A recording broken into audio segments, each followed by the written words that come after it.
Our learning target for phonics today is I can understand what a prefix is and be able to read and write words with un, un, and re, re.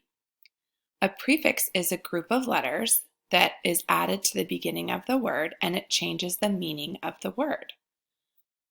First, please watch this video by clicking on this link that says watch this video. Here are two cards that show what the prefixes mean and some examples where they are used. Re means again. So when you add re, to a base word, it means that you do that thing again, or whatever the base word is, you do again. So reuse, use is the base word. So when you reuse something, you use it again. Repaint, paint is the base word. When you repaint something, you paint it again. Reread, read is the base word. So if you reread something, you read it again. Un means not. Unhealthy, healthy is the base word. So unhealthy means not healthy. Unlucky, lucky is the base word. So unlucky means not lucky. Unkind, kind is the base word.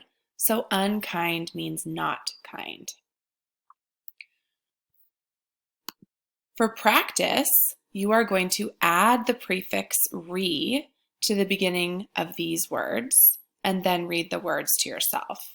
And then you're going to add the prefix un to the beginning of these words and then read the words to yourself. Let's read the base words. My turn, your turn. Turn, organize, arrange, create. I'll do the first one as an example. So if I add re, then my word is return. So you do that for these words. Then over here, my turn, your turn. Do, tie, usual, well. So if I go here and put my cursor and put my prefix, this new word is undo. When you are done doing all 8 of these words and reading them to yourself, please press the X, then press the blue turn in button.